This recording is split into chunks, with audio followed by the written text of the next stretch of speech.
वो कृष्ण की वाणी कोई खेल नहीं है, भगवत गीता कोई मजाक नहीं है, कृष्ण के मुख से प्रगटी है।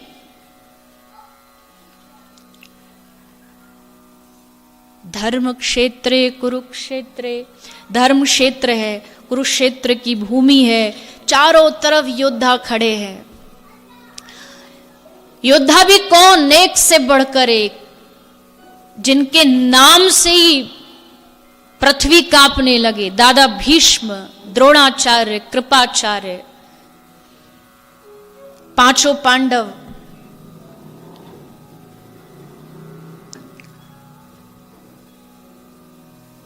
पूछ रहा है धृतराष्ट्र क्या हो रहा है युद्ध भूमि में, और संजय सुना रहा है।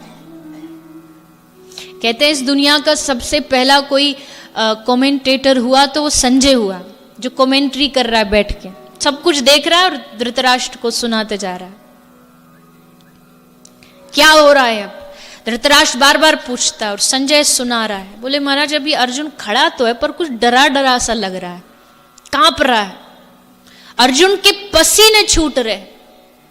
अर्जुन जैसा योद्धा जिसके पास गांडीव है, लेकिन आज बीच युद्ध भूमि में जब धनुष उठाने की बारी थी तो हाथ लड़खड़ाने लगे। हे केशव, ये कहां ले आए हो आप मुझे, इस कहां पारिवारिक युद्ध में आपने मुझे फंसा दिया है।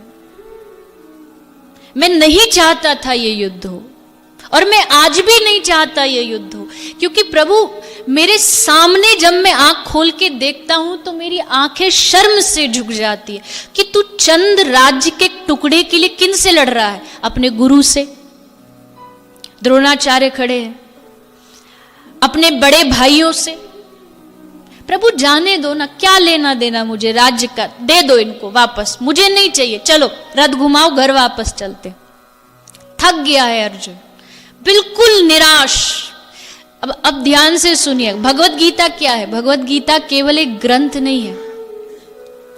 आज के जमाने में जो नौजवान होते हैं ना, उनके लिए बड़े सारे मोटिवेशनल सेशन रखे जाते हैं ताकि वो मोटिवेट हो, डिप्रेशन से बाहर निकले, स्ट्रेस से बाहर आए। भगवत गीता से बड़ा और श्री कृष्ण से बड़ा इस दुनिया में कोई मोटिवेशनल स्पीकर नहीं हो सकता।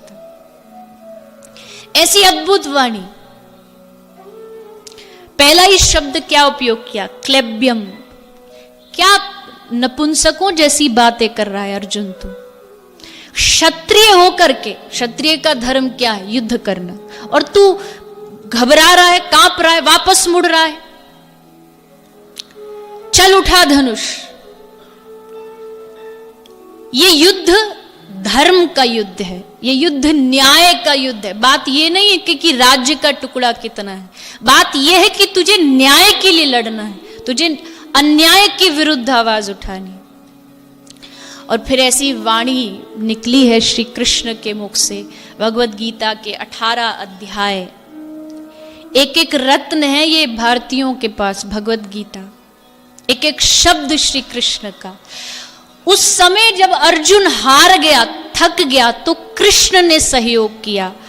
आज के युग में, हमारे जीवन में भी होता है, कभी धंधे में लॉस हो गया, हार गए, कभी परिवार से हार गए, कभी बच्चों से हार गए, कभी रिश्तों से हार गए। उस समय क्या करना चाहिए? उस समय अर्जुन को कृष्ण काम आया था, और आज के समय हमारे लिए कृष्ण की वाणी काम आएगी, भगवत गीता काम आएगी। इसलिए मेरा निवेदन है, आज भगवत गीता के इस जयंती के उपलक्ष्य में आप सबसे मेरा निवेदन है। अच्छा, कितने लोग यहाँ हैं जिन्होंने भगवत गीता पढ़ रखी है, पाठ कर रखा है? मतलब अभी बहुतों को पढ़ना बाकी है।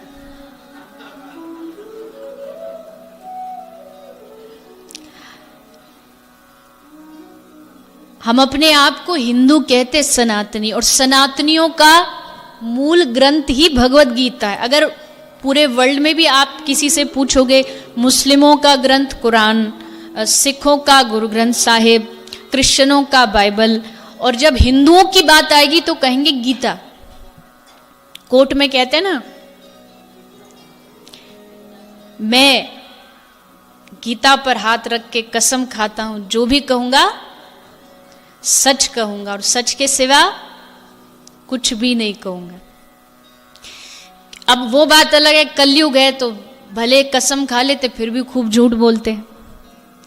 पर पहले ये आरंभ क्यों हुआ? क्योंकि लोगों की गीता में श्रद्धा थी और पता था कि किसी किताब पर हाथ नहीं रख रहे, हम साक्षात भगवान की वाणी पर हाथ रख रहे हैं, इसलिए झूठ बोलने का तो कोई प्रश्न ही नहीं उठता। पर ऐसा ना हो कि गीता केवल कोर्ट में ही रखी रह जाए, उसको कोर्ट से निकाल करके अपने हार्ट में, अपने हृदय में हमें स्थापित करना है। तो इसलिए मेरा निवेदन है ये आपसे, भले एक श्लोक, भले श्लोकार्धम, भले श्लोक पादम, आधा पढ़ो, एक चौथाई पढ़ो, पर भगवत गीता का अध्ययन अवश्य करना चाहिए। आप नहीं करेंगे तो आपके आगे आने वाले बच्चे तो बिल्कुल ही नहीं करेंगे, और फिर अपने धर्म को समझेंगे कैसे? अपने धर्म को जानने के लिए तो श्री कृष्ण की वाणी को जानना पड़ेगा। तो भले थोड़ा करें, जितना समय है उतना कर लीजिए।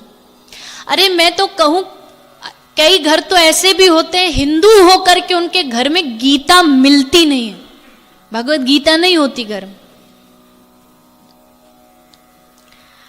भगवत गीता रखिए, क्या पता आपका कोई बालक उसे देखे और देख करके पढ़ के एक दिन मन हो जाए कि चलो पढ़ लेता हूं, एक खोले और बस खोलते ही जीवन बदल जाए। आप कहेंगे ऐसे कैसे हो सकता है? इसका साक्षात उदाहरण है, वृंदावन में एक इस्कॉन मंदिर है जो हर जगह होता ही है, पर वृंदावन में विशेषकर वहाँ बहुत सारे वैष्णव रहते हैं। तो वहाँ पर एक वैष्णव है, फॉरेनर है, अंग्रेज है, उनका पहले का जो नाम था वो जॉन था, पेरिस में रहते थे। तो वो अपनी कथा बताते हैं कि मैं पेरिस में रहा करता था, मेरी किसी महिला मित्र से फेसबुक के माध्यम से बातें शुरू हो गई और फिर एक दिन निश्चित हुआ कि वो मुझसे मिलने आएगी। तो पेरिस का जो स्टेशन है, रेलवे स्टेशन, उस पर ये निर्धारित हुआ कि वो आएगी और मैं उसे वहां रिसीव करूंगा, उसका स्वागत करूंगा। मैं पहुंच गया। अब जैसे मैं स्टेशन पे पहुंचा तो एक आदमी था, वो अपने हाथ में अंग्रेजी में, इंग्लिश में लिखी हुई भगवत गीता बेच रहा था, जो श्री प्रभुपाद जी ने लिखी है। तो बेच रहा था, मुझसे भी बोला साहब आप भी ले लीजिए, तो उसने मना कर दिया, नहीं नहीं मुझे इसकी कोई आवश्यकता नहीं। इतने में अनाउंसमेंट हुई कि जो ट्रेन है वो थोड़ी सी, जो समय पर टाइम पर आनी थी वो थोड़ा लेट आने वाली। वैसे विदेशों में ऐसा होता नहीं है, ये तो भारत में ही होता है कि अनाउंसमेंट होती है 9 बजे आने वाली ट्रेन अब 12 बजे आएगी। पर उस दिन उसका जीवन बदलना था, बहाना चाहिए था, ट्रेन लेट हो गई। अब 2 घंटे ट्रेन लेट हुई, अब बैठे बैठे स्टेशन पे क्या करे, तो उसने सोचा चल खरीद ही लेता हूँ, पढ़ ही लेता हूँ इसको। तो उसने कहा कि भैया एक दे दीजिए। उसने कुछ एक यूरो दे करके खरीद ली भगवत गीता और बैठ करके वहाँ पढ़ने लगा। उसने 1 पेज पढ़ा, 2 पढ़ा, पढ़ता गया पढ़ता गया पढ़ता गया और रुका ही नहीं। पढ़ते पढ़ते कब ट्रेन आ गई और कब उसकी महिला मित्र उतर के आ गई उसे कुछ नहीं पता, वो पढ़ने में ही लगा। वो महिला मित्र आई और उसने आकर के पूछा कि excuse me are you John, नाम पूछा उसका, क्या आप जॉन हो? तो उसने बड़ा सुंदर उत्तर दिया कि sorry, John has died just 10 minute before. जो जॉन आज अभी से 10 मिनट पहले था वो मर चुका है, और अब जो यहां आपके सामने बैठा है ये कृष्ण भक्त बैठा है। पेरिस स्टेशन से घर आया, थैला वेला बांधा, टिकट कराई और सीधा वृंदावन। और उस दिन के बाद ब्रज में आकर के वृंदावन में आके वास कर लिया। ये अभी का उदाहरण है, कोई पुरानी घटना नहीं है, अभी का उदाहरण। और वृंदावन में रह के भजन करता है, एक घंटे की भगवत गीता पढ़ने से उसका पूरा जीवन बदल गया। तो कहने का अर्थ सिर्फ इतना सा है कि आप घर में भगवत गीता रखेंगे, उसका पाठ करेंगे, तो जीवन में बहुत कुछ बदलाव आ सकता है, जीवन में